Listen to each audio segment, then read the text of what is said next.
بسم اللہ الرحمن الرحیم نحمدہ ونصلی علی رسولہ الکریم اما بعد۔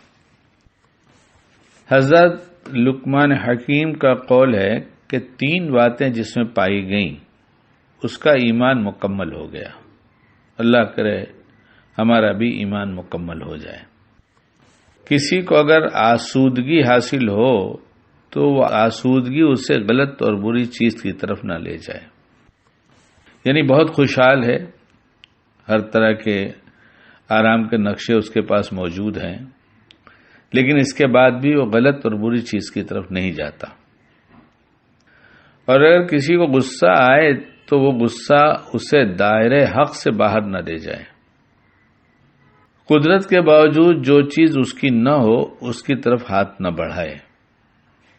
اپنے بیٹے کو نصیحت کرتے ہوئے فرمایا کہ اگر کسی سے دوستی کرنا چاہو تو اسے غصہ دلاؤ، اگر وہ غصے کی حالت میں بھی تمہارے ساتھ انصاف اور سچائی کا معاملہ کرے تو صحیح، ورنہ اسے چھوڑ دو۔ یہ تو ان حضرات کا قول ہے، ہمارا بھی پوری زندگی کا یہ تجربہ ہے کہ جب تک پیار دیا، جب تک اپنے بس میں جو کچھ ان کے لیے بھلائی کا سامان کر سکتا تھا کرتا رہا، جب تک وہ ہمارے رہے، اور 1 سال 2 سال 10 سال 20 سال اور بہت زیادہ، لیکن جب تھوڑا مزاج کے خلاف کہہ دیا یا کبھی تھوڑا سا غصہ کر دیا تو ایسے بن گئے جیسے جانتے ہی نہیں، ہمیں پہچانتے نہیں، اپنا خود کا ذاتی تجربہ ہے۔ بھول جاتے ہیں کہ اس شخص نے میرے ساتھ کیا کیا۔ اور حضرت لقمان کا یہ قول بار بار دہراتا ہوں اور یاد آتا ہے کہ کسی کے ساتھ احسان کرو تو بھول جاؤ، اور کوئی برائی سے پیش آئے تو اسے بھول جاؤ۔ احسان کرو تو بھول جاؤ، اور کوئی برائی سے پیش آئے تو بھول جاؤ۔ اور برائی کرنے والا اگر نہیں مانتا، رات دن اسی کے در پہ ہے کہ تکلیف ہی پہنچاتا ہے اور پہنچاتا رہے گا، ایسا لگ رہا ہے تجربے سے کہ مانتا نہیں، تو انسان ہونے کی نسبت پر دل ہے تو اس سے تاثر تو ایک بنتا ہی ہے کہ کب تک ستائے گا اور کتنا ستائے گا۔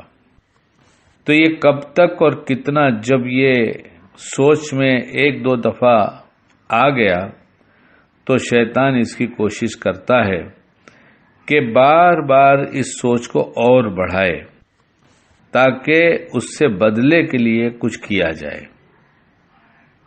وہ اس کو انجام تک پہنچانے کے لیے کہ رات دن ستاتا ہے کچھ کیا جائے، یہ خیال مستحکم ہوتا جاتا ہے۔ لیکن چونکہ ایک زندگی گزر گئی اسی اتھل پتھل کے ساتھ، اسی تجربے کے ساتھ، تو ہمارے شیخ سے ہم نے پوچھا ایسے حالات میں کہ ہمیں کیا کرنا چاہیے۔ غصہ تو ہمیں بھی آتا ہے اور ہم اسے ٹھیک بھی کر سکتے ہیں، اسے بتا بھی سکتے ہیں، اس کو اس کے انجام تک پہنچا بھی سکتے ہیں۔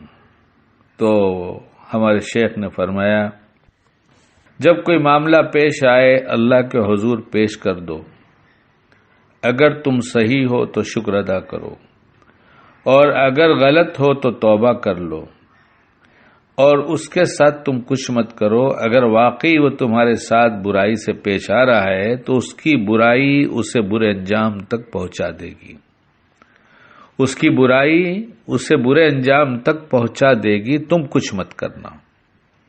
تو بہت دنوں کے احسان کے بعد بھی ذرا غصہ کر لیں تو مخالف ہو جاتا ہے، اس لیے صبر کر لینے ہی میں خیر اور بھلائی ہے۔